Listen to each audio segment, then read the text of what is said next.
Welcome everyone to this Talent Toolbox session on successful communication techniques. Please note that this event is being recorded and will be available for reviewing at any time on our community events page. I'm going to drop a link in the chat right now. I'll do it a few times during the presentation, but this link is very important, not just for this event, but for all of our past events, which are hugely valuable, and upcoming events so you can see what's coming. All right.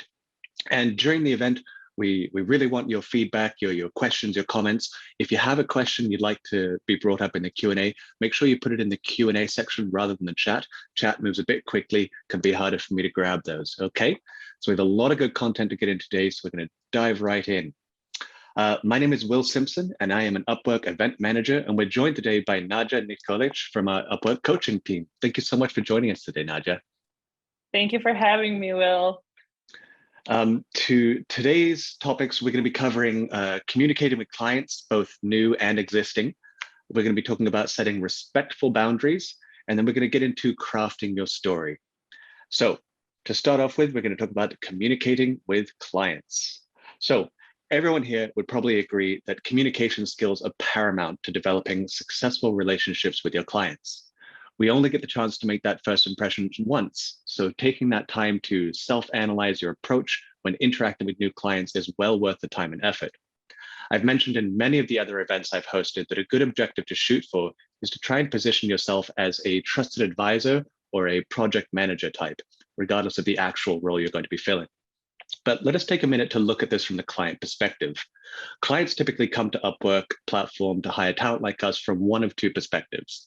Either the client does not have the knowledge, tools, or expertise to handle the project by themselves, so they're seeking a professional in Upwork to help them guide them and point out the gaps in their logic or their workflow that they may not be aware of, all with the aim of delivering quality results on their project objectives. The second situation, common situation, is when a client may not have the knowledge, tools, or may have the knowledge, tools, or expertise, but they simply don't have the time to handle the project by themselves. They need to feel confident that the independent professional that they're hiring understands the landscape, objectives, and nuances of their project objectives. In both of these examples, positioning yourself as from the communication perspective of a trusted advisor or project manager really does check the boxes for these typical client profiles. I'll provide an example. I'm a graphic designer on the platform myself, and oftentimes I will update a logo for a company. Once I've completed a logo, I often inquire if they'd like me to apply this new updated look and feel to some of their other materials, like their websites, flyers, letterhead, things of that nature. My understanding of the bigger picture, not just the logo that they hired me to do, helps my clients achieve success and continuity in their branding. And in doing so, I establish myself as a trusted source with a good understanding of the bigger picture for the clients. So, Nadja, what are some of the tips to keep in mind for successful communications with our new clients? Well, we'll start with something very simple, something I've seen clients kind of tend to ask for even, before the contract will start. And that's for contact information. And so this is something that, is against Upwork's terms of service. So we don't want to share any contact personal information before the contract's actually in place. This doesn't necessarily mean that it's not a good client for you. Sometimes the clients simply don't know, and it's totally okay that you kind of educate them around this topic and you tell them that, while it might be easier for you to communicate with me via email or some other channels, let's try to, keep our communication on Upwork at least until the contract begins, which is when you can actually freely, move off Upwork. Although it is recommendable that you stay on Upwork just, in case of any disputes in the future. So this means you don't want to share any of your, email addresses, phone number, other, user IDs for, like, let's say Skype or other channels. And basically, there is kind of an exception to the rule here. Sometimes, we can't completely say, like, you can't do this, just because there are often times where you're going to be sharing a portfolio example, maybe even on your own website, right? And this often, has like a contact form attached to it, or it does contain some of your personal information, which is totally fine, as long as you keep the communication on Upwork, right? And then you're going to be kind of safe.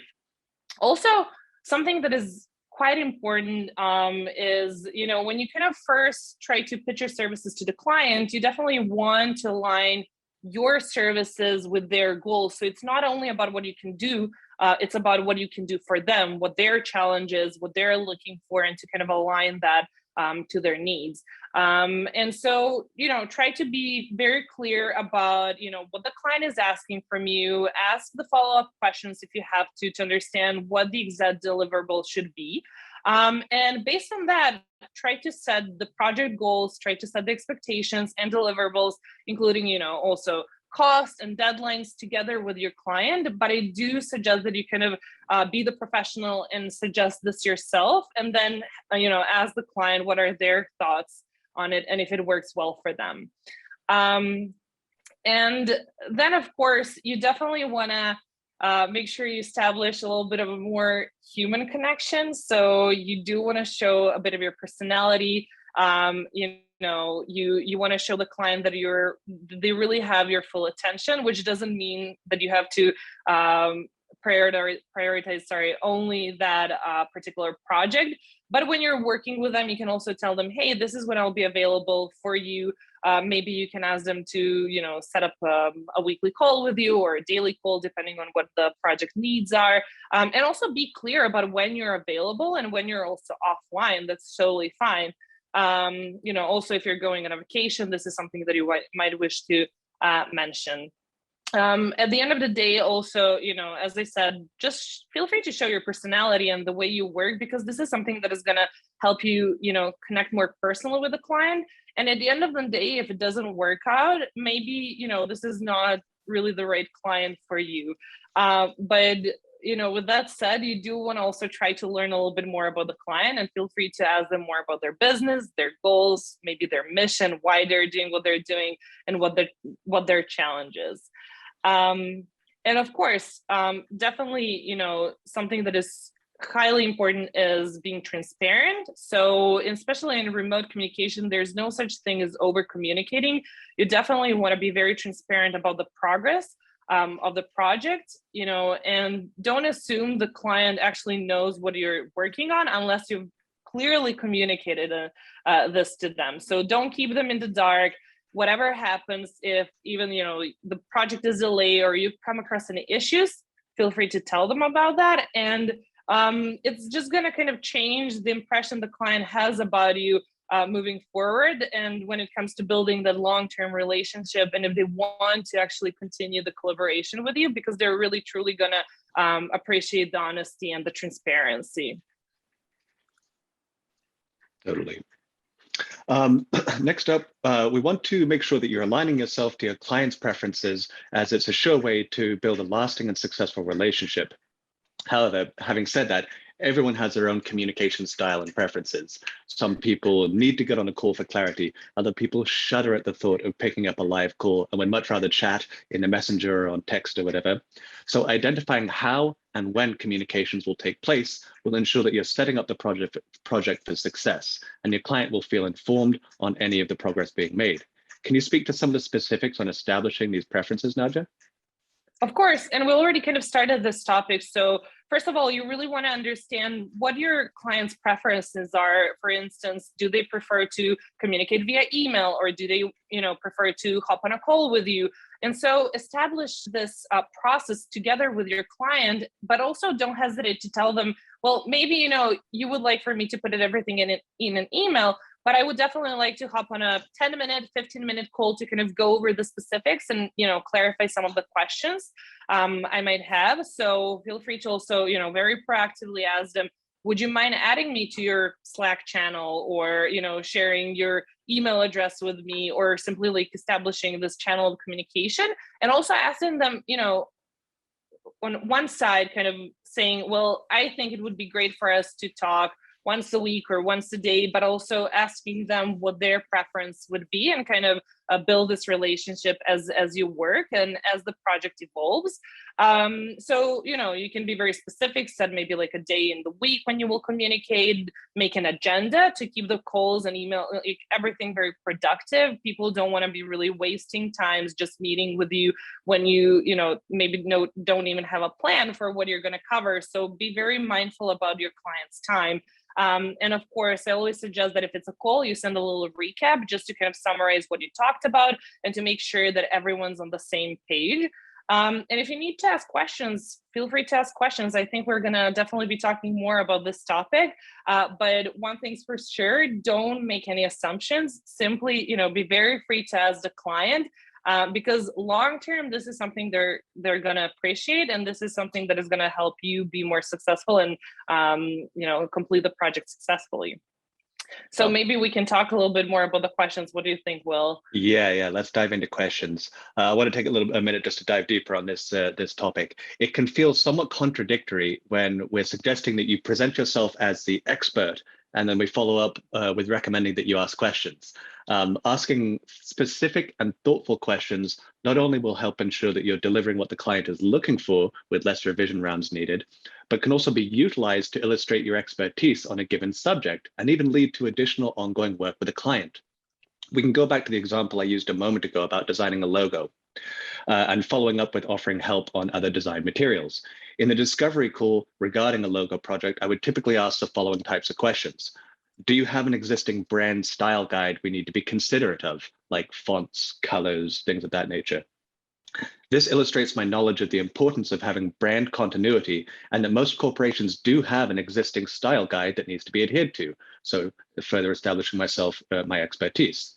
Another question is, do you have any examples of logos or branding that capture the feel that you're looking for? I will usually have some examples ready of other companies in the client's same sort of space and their branding styles. And this is a good point to stress the importance of doing your homework prior to discovery calls with clients. Always do your homework. But this shows them that I have awareness of their industry standards and examples of successful execution in a similar space as what they're looking to accomplish. Additional question would be, what are the deadlines we need to be aware of? Oftentimes, drafts will need approval from people that are not actively participating in your Upwork contract. For instance, you're working with a manager and the CEO needs to sign off on it. So make sure you're factoring in this turnaround time to ensure you're still hitting the final delivery deadline. This illustrates your understanding of the processes involved in delivering your services, processes that your client may not be aware of.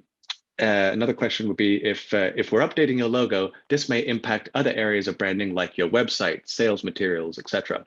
Would you like me to take a look at those current assets to factor them in when crafting this new logo for you?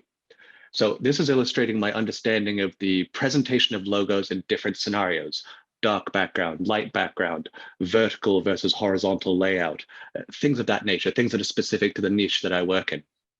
I'm showcasing my understanding of the bigger picture rather than just the one standalone logo that they hired me to do, okay? Now, these questions may seem obvious, but from my experience, I find it altogether too easy to assume that some of this information and not ask, and considering that I'm the expert on this process, right? And so this can unintentionally leave my clients feeling like they're in the dark while I work away on the project. Something you mentioned earlier, Nadja, about communicating your progress on different things. It's too easy to get the blinders on and just be like, oh, I'm going to deliver it then. But they want to know the different incremental, deadlines. When can they see draft one? How long do they have to review? Things of that nature. Do you have any additional thoughts on questions? No, just something that I wanted to add to this was, even though oftentimes as freelancers, as independent contractors, we're not really a part of the internal team.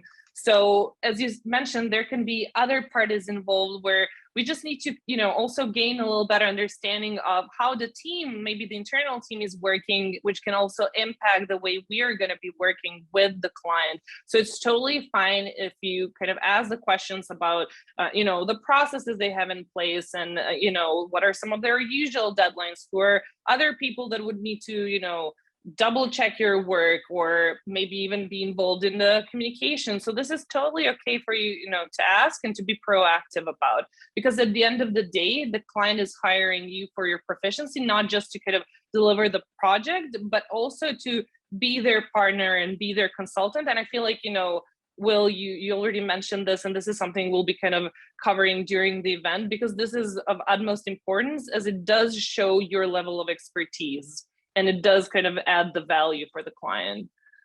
Yeah, that's a good question I wanted to bring up. I'm going to save most of the questions for the Q&A, but this is very topical. Are we supposed to, as a freelancer, be the first one to ask for more information rather than waiting for them to deliver it? Should we be actively trying to pull it, or should we be waiting for them to deliver it?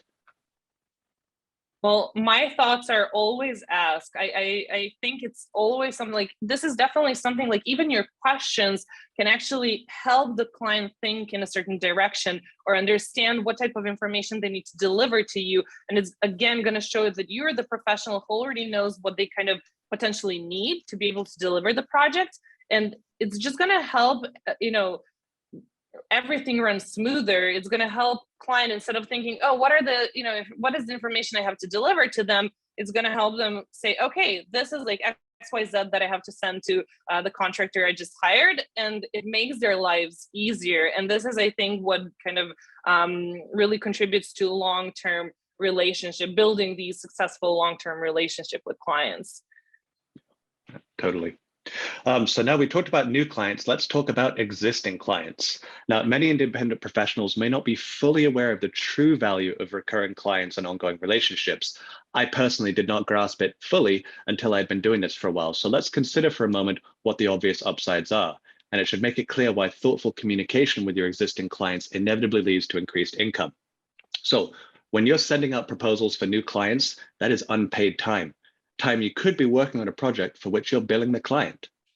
Also, when you work with the same client over time, you get into a sort of groove of streamlined communication and understood timelines, turnarounds, and expectations, leaving more time for billable work.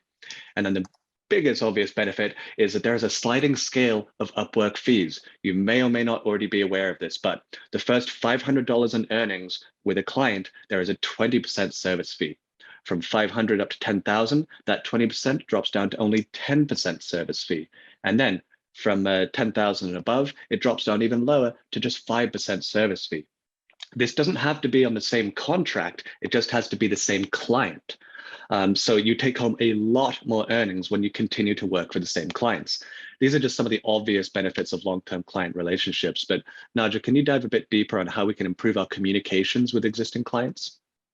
Of course, but I would definitely like to add a little bit to what the benefits of, having a long-term client are. And this is something I've seen from my own experience. So we already spoke about being this partner, consultant for the client, even though they may not have hired you specifically for this sort of role. But just looking at it from client perspective, think about this. If I'm just working with you, Will, for instance, as a graphic designer, right? Then I don't have to spend all this time posting a new job, going through the hiring process, and finding another designer to potentially work with me in the future or on other things I may need. It's so much better if we kind of build a successful relationship. I know that in the future, I can also rely on you to do more work for me as a client, right? And I think also another really important benefit, and I think this kind of concerns both freelancers and clients, is that over time you get to build certain processes, a way of working together. You kind of know how you communicate, when you communicate, you get to know your client better. And I think this is very good because it makes your job a lot easier long term. You don't have to spend all this, and invest this extra energy into asking the questions and learning about the client and how they work and what they kind of expect of you, right? So you kind of put everything in place. So why not kind of nourish that, right? And use it in the future. And also what I found too is that when you build this sort of relationship with the client, especially being a partner and a consultant for them, they're very likely to refer you to other clients too. So this is kind of another thing that I think is a really big benefit of building these relationships with existing clients. But in order to do that, you definitely have to, be very clear around, what the deliverable is, what your progress is. If you even encounter a little hiccup, it's very good to be honest about it. and just, making sure that things don't really get lost in translation. So, reread your communication before you send something to the client. Also, a lot of us, we don't even speak English as native language. So it's really good to keep in mind that there could be these language barriers. So be mindful of where your client is from, not just language barriers, but even cultural differences, right? And of course, whenever you're in doubt, just communicate. Don't be shy to ask questions.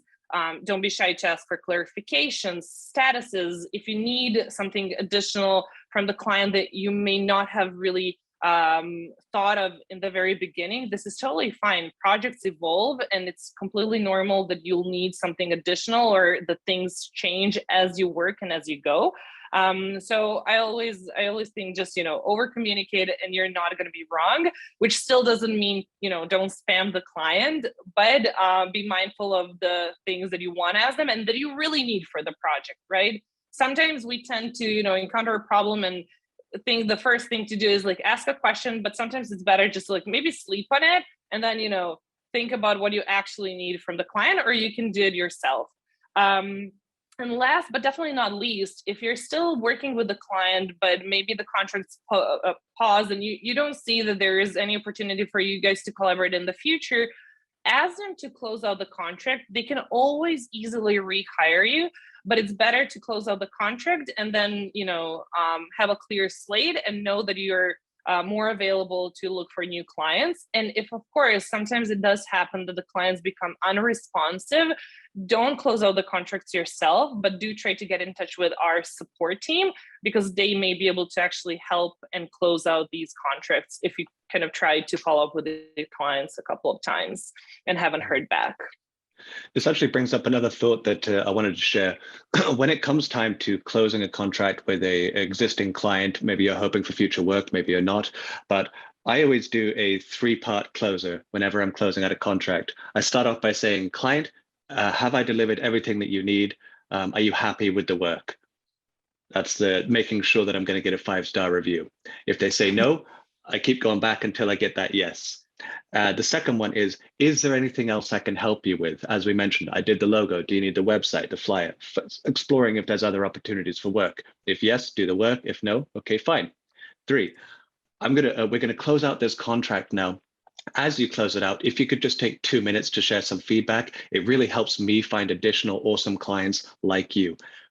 A lot of the clients don't know how vital that feedback is for success on the platform. We know as a talent on the platform, before you have those 5-star reviews, it's a little bit of slugging to get there. But once you get those, it's a lot more streamlined. So ask for it. Don't be shy. If you need something, say something. But doing that 3-prong approach ensures that all of my reviews are good and all of my reviews actually get reviewed and posted. And when there's an opportunity for an upsell and an ongoing relationship, I'm asking for it. So doing this method, I found that I would say 90% of my work is recurring at this point in my career. So hopefully it stays there. Nothing to say it will, but these are important factors. These are really amazing tips. And it just reminds me of something, which is like, we often kind of assume that the clients know everything about Upwork and that, they're familiar with all the processes and we kind of let them take charge. But that's not always the case. And most often it's not the case. We're the professionals. We run our own independent businesses, and we should, also position ourselves like that and be kind of that, partner and consultant for the client, even in terms of how Upwork works. So you can always tell the client, just like you said it will, feedback may be optional, but it really helps me, build my reputation on the platform, find more amazing clients. And I would love it if you kind of spend 2 minutes doing that, because a lot of times clients think it's not something they have to do. It doesn't even impact your work and your reputation on the platform. Yeah, totally. Next up, we have collaboration tools. So depending on how long-term your projects are, it can oftentimes be a good idea to utilize some type of project tracking tool. Now, this allows your clients to know where their project stands at any time and reduces the amount of manual touch points in your communication process, allowing more time for billable hours. Do you have any examples of collaboration tools we can utilize for success? Yes, of course. I mean, there are so many out there, and I think depending on the type of project you're working on, you could opt for one or another. And there are so many free tools out there, like Asana, Trello, Slack, G Suite. Like I oftentimes just use like Google Sheets and Google Documents with my clients. There's Monday.com. There's Jira, right? So first off, you may want to ask your client, hey, is there any collaboration tool that you use that you would like to add me to? Maybe it's just a simpler way of us working together, so I don't always have to report back to you, but you can also take a look at the progress, the tasks that I have, and it's just easier for both sides. But if they don't, feel free to suggest whatever works best for you, especially if you're already familiar with the tool. That's always good to use because it's just going to be easier for you, and then you can kind of onboard your client onto that too. But one thing that I would definitely like to highlight, and this is something that is optional. Some clients will allow manual work. If you have a fixed price contract, you will not have to use it. But I always suggest that you use the Upwork time tracker, because first of all, if you track time via the Upwork desktop app, it's gonna kind of qualify for the payment protection program.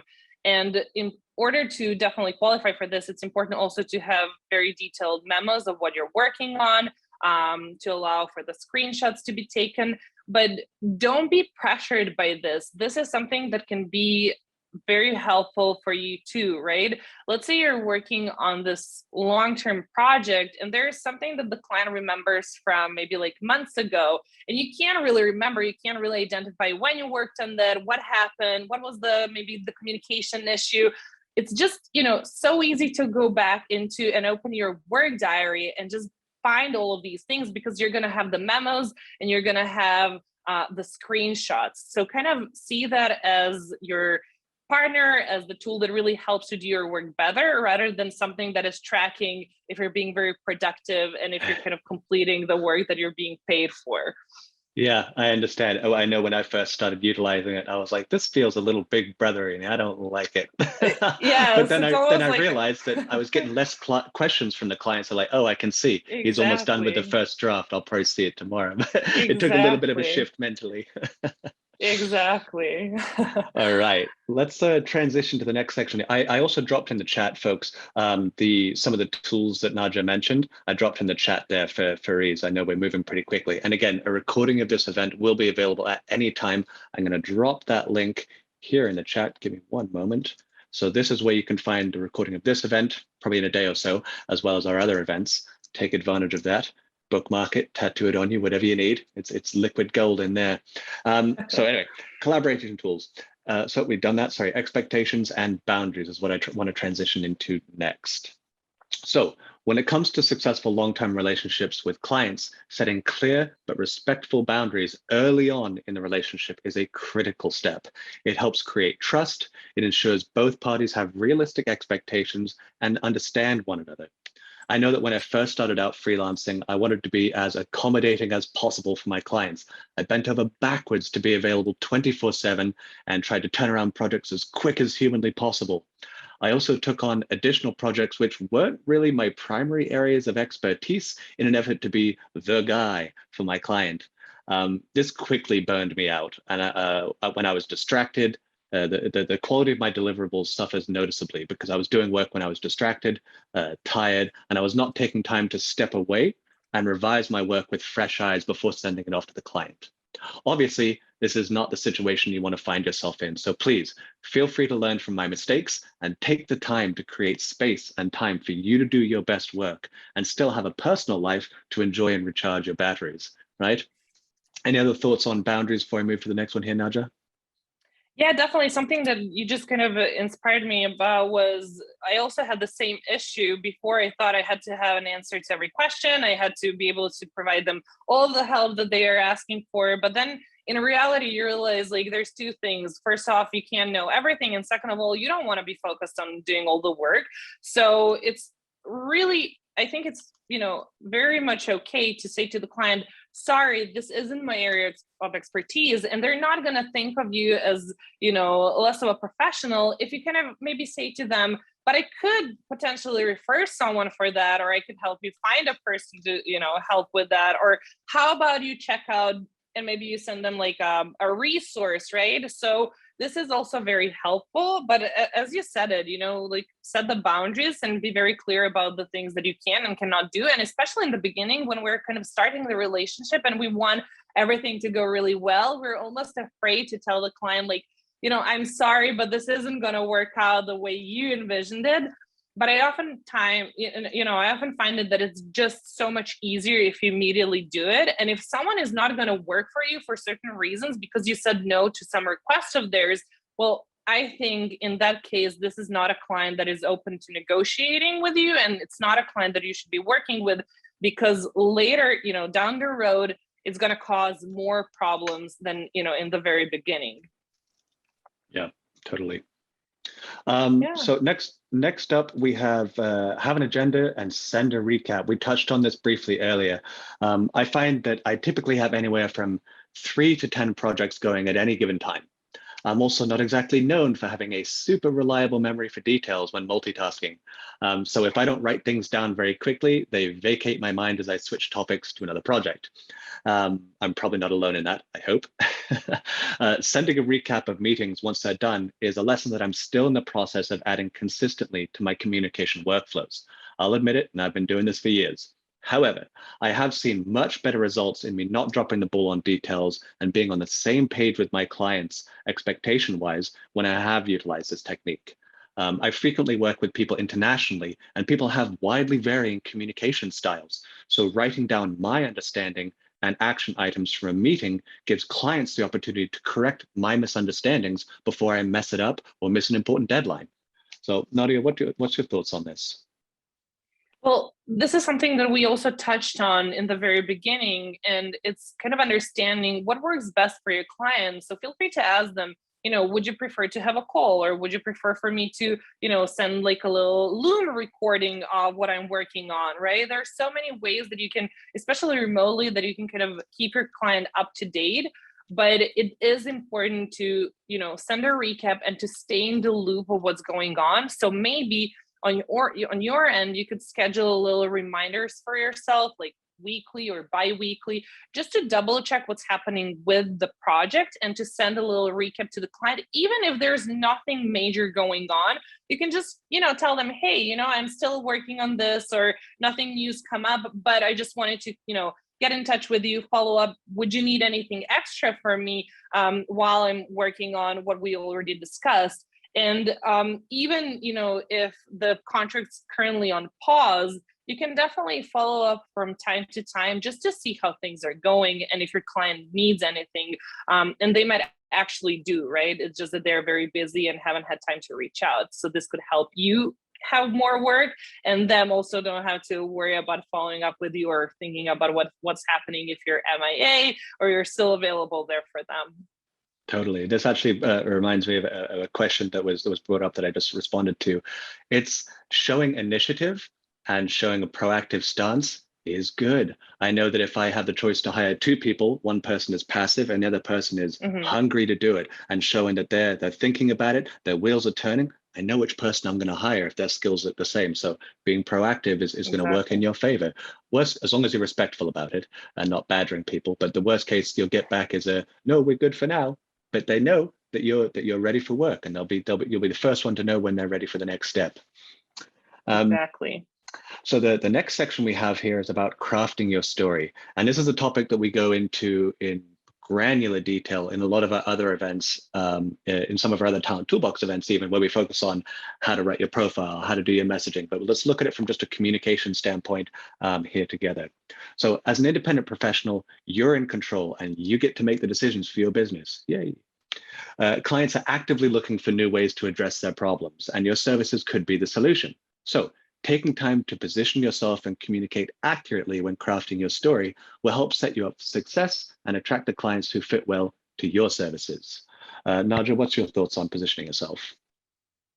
Well, first of all, especially if you're new to freelancing or even new to Upwork, like don't really get stuck in this planning phase thinking about like these are all the things that I'm gonna do, these are all the resources that I'm gonna read, and then I'm gonna start working, and then I'm gonna start freelancing, because this is not the way things work. It's so much easier if you just get started and then, like learn as you go, learn from your mistakes. Obviously, using some of the resources we offer is a great way to learn a little faster.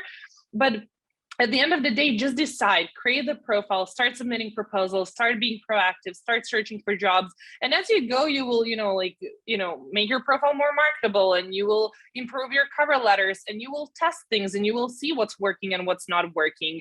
But if you're thinking, well, okay, that's simple to say, but where do I actually begin? Well, think about two things. First of all, what do you really love doing? It doesn't have to be what you're best at, but what do you really like, right? What would you really enjoy doing? This is one thing you can focus on.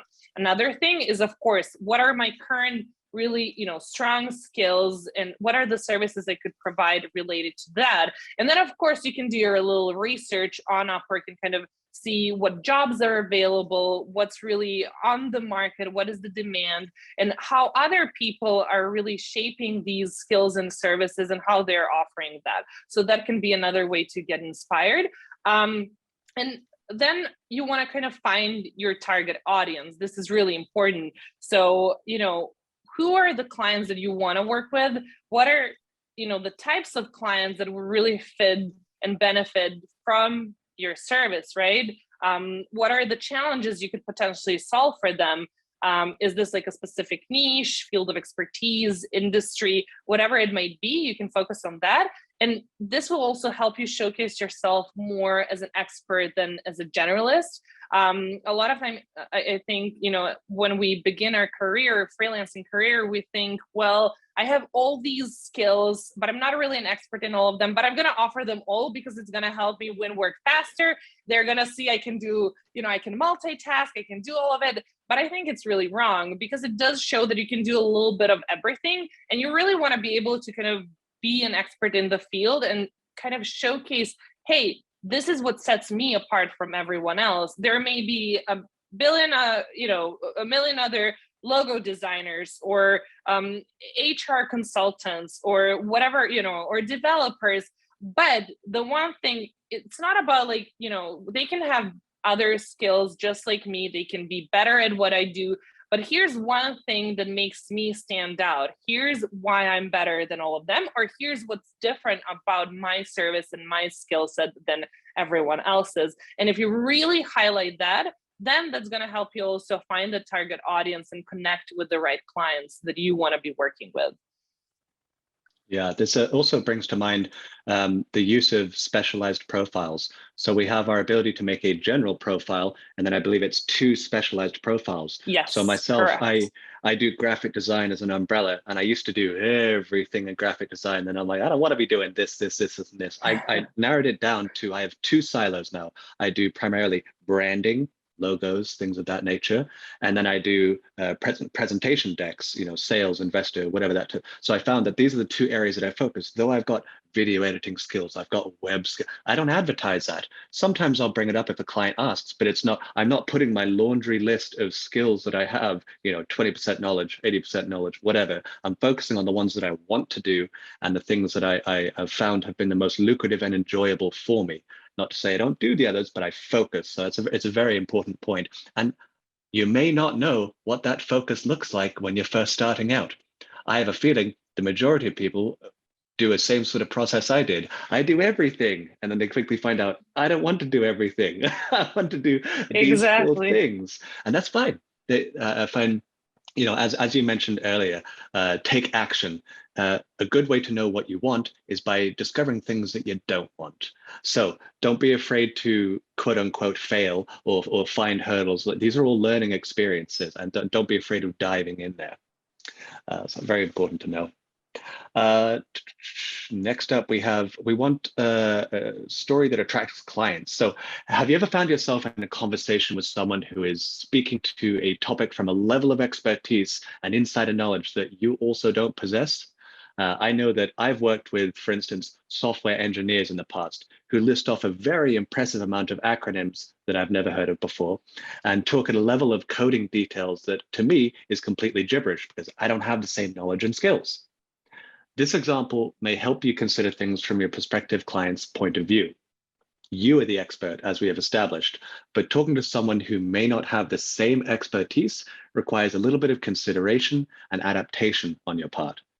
Think about what your clients are looking for, who they typically are, and what they're trying to accomplish. If I'm hiring a software developer to make a new app, they may be really eager to share all the powerful coding tools that they can utilize to do all sorts of awesome things. But from my perspective as a client, I'm really primarily focused on, does the app work well? Does it do what I want it to do? And is it being completed on time and within budget? So consider the client profile and perspective when crafting your story, and it's really going to help you relate to your clients' services, or help your clients relate to your services. Sorry, Nadja, any thoughts on attracting clients with your story? Yes, and kind of connected to what you're just saying is just thinking from this client perspective, we want to ensure that also, we do include all of the relevant keywords in our profiles and in our proposals in order to kind of connect well with the client, and to really, show up in relevant search results, help with the matching when it comes to job feed, right? And just showcasing what is our field of expertise and how we can really, help the client. So one way to do this is, first of all, to think again from the client perspective. Well, if I wanted to hire, let's say, a full stack developer, what would be important for me to actually see in their profile? Second of all, what you were just saying, especially when it comes to certain technical skills and fields of expertise, there's two ways of looking at the situation. One is, me as a client, I might not know all of the, frameworks and programming languages. And it's, you putting all of that in your overview and your skill tags, it's not going to help me understand how you can really help me. Right. So I need to see a little bit more about the type of service or examples of your past projects in order to understand, is this something that can help me too? But there are also those freelancers, and this is totally up to you to make that preference, who don't want to work with clients like myself, for instance, that I don't know all of the technical, words and, everything that is very, let's say, IT or, related to really any field of expertise. But they want to be working with people who are very, very specifically technical or in that field of expertise. And so this is how you're going to think about your profile, and this is how you're going to present it. A good tip here is to kind of pay attention to what words clients are really using in their job posts. What are the skill tags they're including? And if you see that there's stuff that is very much related to your services, well, try to include those in your profile, because this can be very helpful, because it also helps you kind of communicate with the client in their own language, so to say. The same way, there's, of course, some portions of your profile that are more important, like skill tags, right? We want to make sure we have all the 15 skill tags, the relevant ones. And then there's also something that is very important that you spoke about, Will, which is your title. You don't want to put all of your skills. You don't want to put, generic descriptions or things like professional, expert, creative, etc., because this just makes your title too long.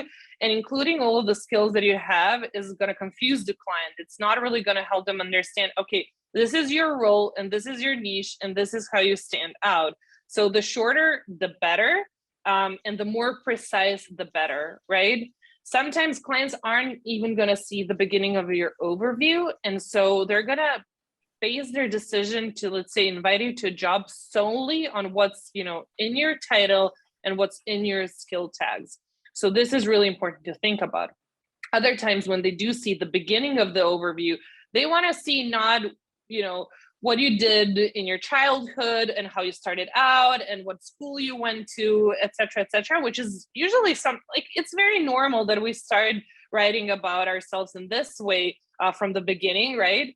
But they want to see, in the very beginning, what it is that you can really help them with, what makes you stand out, and how you would be tackling their challenges. So try to think about what could your clients' potential challenges be. The more you work with clients, the easier it will get because you will have the experience. But if you're just starting out, try to think again from the client perspective, hey, how could I be helping them? What are the potential challenges? And try to, ask a little question, do you need help with? And then, X, Y, Z, whatever the problem might be. And start your overview like that. And then, of course, you can, include other relevant information as you please. But I think this is important to focus on. Yeah. Now, there is a methodology that I believe is on some of the Upwork support materials, and I think it's called the four-spoke wheel approach. I'll give you a brief outline of what that looks like. So the first spoke of the wheel is to keep them in their pain. And I don't mean literally physical pain. I mean, what are their pain points? I need a logo that looks better. I need a logo that attracts more clients. That's the pain point. My logo is out of date and I need it to look better. That's what I mean by pain. But this is where you're continuing in your overview and reminding them what they're looking for help in and how you can help with it, as you were just mentioning, Nadja, talking to them and their pain point there. Second, the utilization of keywords. Now, in our overview, we can use, I believe it's 15 skill tags that you can put on your profile. But in your overview, if you have additional skill tags you think are pertinent without getting too long of a list, this is a great way where you can incorporate those. And the third one, demonstrate your abilities. Instead of telling the client what you can do, talk about past successful projects. Another way of speaking to the client's interest as opposed to your abilities. Just another way of framing that. And the fourth one is the social proof of your story. So this means centering your reader and putting yourself last, a common theme in this presentation I hope you picked up on, and bring attention to testimonials or past praise from other clients. I don't know about you, but when I'm about to buy something online, I'm on Amazon or wherever I'm at, I don't buy something unless it has good reviews. The first thing I do when I found the new, coffee mug that I want to get is I scroll down and I look at the reviews. What did everyone else say? If everyone else says this coffee mug sucks and it breaks, I'm not going to buy it. If everyone says this is the world's best coffee mug, I get 20% more work done, well, I'm probably going to buy it. Same is true on the Upwork platform. Okay, so if you have good feedback, draw people's attention to it. Nothing speaks louder than the previous people that have hired you and would hire you again. And make sure, this should be obvious, but always, whether it's in your proposals, whether it's in your overview, in your profile, close with a call to action. Hey, let's set up a call to discuss your project, or what are you hoping to achieve with your project? Using a question is a great call to action, or saying, hey, why don't we meet on Tuesday if you're in the messaging system, a call to action. It comes back to what we were saying earlier. People that are proactive, like checking in with your previous clients, as people are proactive and they're grabbing that information, they're probably going to get that. I'm noticing now we're running low on time here, so I'm going to jump over to the next slide so we can get to Q&A. From my experience as an independent professional, I know it can be altogether too easy to get a bit of tunnel vision when it comes to the projects you're working on, where you process and respond to information purely from the perspective of you working on the project. However, empathizing with the client and taking a moment to put yourself in their position and look from their vantage point has huge benefits, developing that trust relationship where they feel heard and understood. I've also found that being genuine and authentic in my communications has really helped pair me up with clients and projects that match me well. There's a few people in the chat that have said, people have ghosted me, or people aren't responding. This is a big part of that, choosing the correct clients. I used to apply a heavy corporate lens to my proposals and profiles, thinking this is what was required, sort of like a sterile sort of approach. But while a professional approach is indeed recommended, don't be afraid to show your passion and excitement for what you do. I bring my professional yet kind of silly and humorous personality into my proposals and communication with clients. Does that match up with everyone? No. But the vast majority do match up with it. And the people that do match with that end up being very engaging and long-lasting relationships. From the client perspective, when deciding to hire between two equally qualified candidates, I will choose the one who exhibits passion and excitement to work with 10 out of 10 times, as we have mentioned. Nadja, if you have any additional points on this, feel free. Otherwise, I'm going to jump into the Q&A. No, let's jump into the Q&A. I think there's some amazing questions out there. Yeah, let's do it. Okay, so this one was regarding a little bit of a gray area in the don't take communications off platform before you have a contract subject. What if a client needs to meet on a different platform, such as Teams, for accessibility reasons, like subtitles? Are we then able to share information prior to the contract being started? I know that that's a little bit of a gray area. Any thoughts? I don't think there's a lot to share regarding thoughts. I think it's simply considered violation of terms of service. So if we could meet really briefly and maybe like potentially get a really, like get the contract started, the client can set like a really low weekly limit, even for you to just show up in that meeting or purchase, let's say, a fixed price project just for the sake of getting things started. Well, you can also suggest that to them as well. But I think there's no work around this topic when it comes to communicating off platform until the contract started. Yeah, I agree. And the last thing you want to do is risk having your account shut down for violation when there are exactly. ways we can work around it. Next is a great question. How do you communicate the change of scope after consulting with a client and establishing that they need further assistance? They're using the example of when they hired me to do a logo, and then they said, yeah, why don't you go ahead and update the marketing materials, sales, whatever. How do you communicate that, instead of them just ask, because the client oftentimes will be like, you did a great job. Oh yeah, I'd love a marketing thing. They're not really saying, I'll hire you to do another marketing thing. How do you communicate that this is outside the scope of work and we need to add on? So I guess it also depends on the type of contract you have in place. But in general, I feel like the simpler you are and the more transparent you are about it, the better. So you can tell them, okay, we agreed on XYZ for this particular amount. And, I've delivered the work when I'll deliver the work. But if you're looking to do that, I can definitely help. Here's how I could do that for, X amount of dollars, hours, over the course of, I don't know, next week, 2 or months, right? So be very clear. I think we spend a lot of time figuring out how to package this really well and send it to the client. But I think, the simpler you are, the more direct you are, the more professional they're going to consider you. And the easier it will get. And the client, and you can always ask them, what are your thoughts on it? Would this work well for you? Is this okay? How does this sound to you? So, they can also share and tell you maybe, this is a little bit outside of the budget. I wasn't thinking about that. I understood this or that. So you can help clarify everything they have to ask. What do you think, Will? Yeah, I agree. And there's also relatively new, or at least my understanding of it was relatively new. We have the ability, like let's say you're on a fixed price milestone contract. This is the easiest way to that I've experienced. You can actually, as a talent rather than a client in that equation, you can suggest a new milestone. So I built the logo. They say, hey, Will, we'd love some sales flyers to match that. I say, great, I'm happy to help that. What I'm going to do is I'm going to create an additional milestone for this new project that we have. And what you do is when you go ahead and trigger that workflow, you can suggest, what's the name of it, what's the price of it, and then have any notes. Now, when you suggest it, it triggers on the client side their ability to review it, and they have to accept, deny, or modify. So it's a great way of handling a lot of that communication for you. I preface it by saying, great, love to help you with those sales flyers. I'll go ahead and create that milestone. And then when you approve it, I will go ahead and begin work. That last phrase was very important. I'm going to say it again.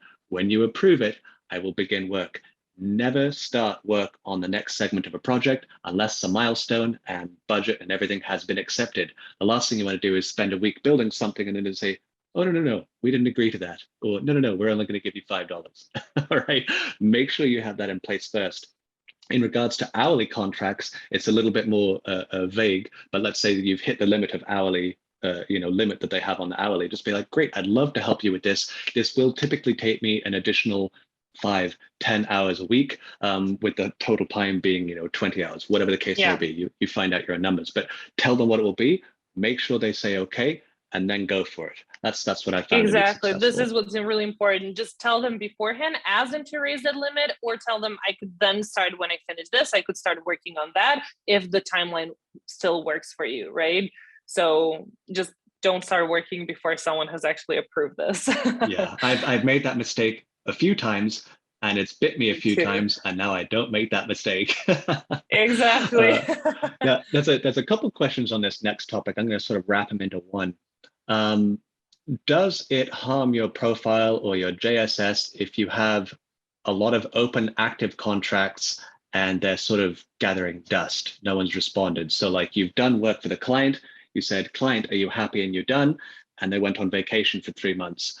Is that going to harm me in any way? Is that going to look bad on my JSS? What does that have any impact?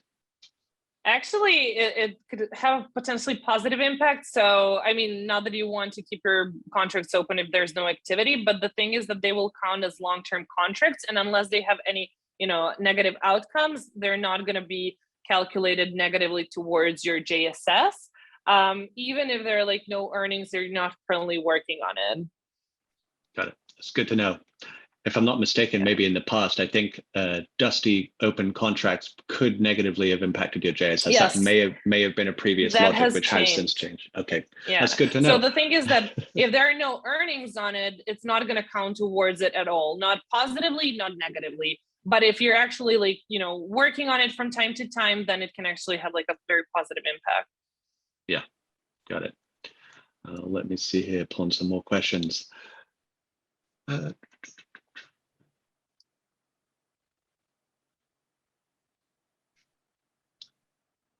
How to ask for their feedback when they're not responding. Okay, so there's a lot of questions around this topic of when people get non-responsive.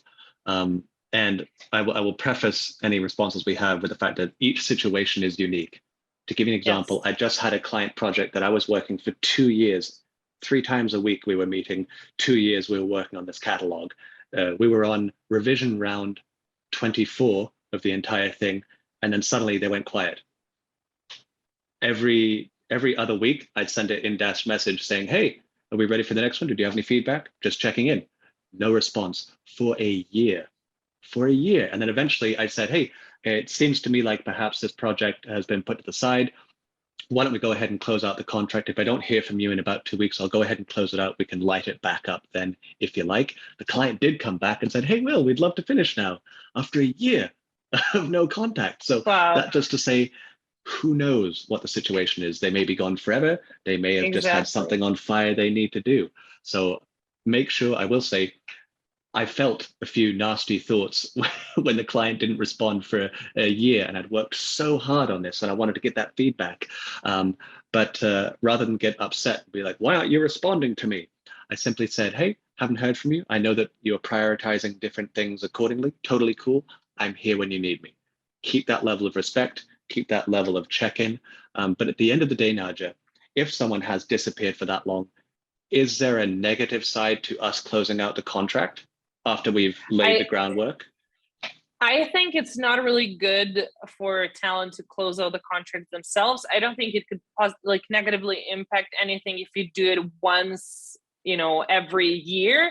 But it's always good to reach out to the support team, and the support team can actually look into the matter and see that you tried following up every other week, which is why it's great to keep the communication on Upwork, and they will see that the client is really unresponsive. So in some cases I had, obviously there are clients that I've worked with, my ongoing long-term clients that have gone MIA for months, and I never know, I'm going to give them benefit of the doubt and say, hey, maybe something did come up and I'm just going to be a little more patient. But with other clients that I did small projects for, I'll try to follow up twice. And if I don't hear back from them, I'm going to reach out to the support team and tell, hey, listen, these people are unresponsive. I'm not looking to work with them any longer. So could you please help and close out the contract? And then the support team is obviously going to look into every individual case and guide you what the next step should be. So for a little bit of further clarification, and if you don't have the specific answer, feel free to say, but is there some sort of negative impact other than perception wise if I'm closing on the talent side, if I'm closing the contract? Because there's been a lot of clients that I've worked with where everything's gone great, we're done, and they're just unfamiliar with the platform and they say, can you close it out for me? And I close it out. If I do that regularly on my contracts, is that going to flag me in any way, or is it more like a perception issue?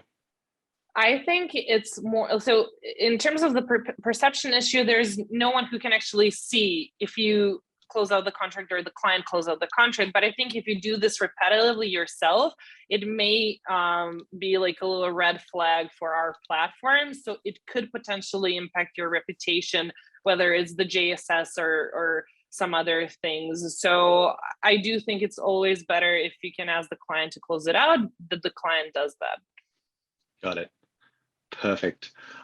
So folks, we have run up to the end here. I think we got to the majority of the questions. Sorry if we didn't get to all of them.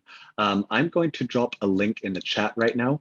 This is for a feedback survey. As I close out the event here, it will go ahead and trigger it as well. But if the feedback that you give me here, just like on our Upwork contracts, the feedback helps me evolve these presentations and make sure I'm speaking to topics which help you. That's the only reason we're doing these events. It's not just to hear myself talk, although I do like that. So take a minute, give us some feedback, tell us what you like, you don't like, what do you want to hear about? And we look forward to connecting with you next time. Nadja, thank you so much for sharing your time and expertise with us. We really appreciate it. Of course. Thank you so much for having me. All right. Goodbye, everyone. Have a great rest of the week. We will see you next time. Bye.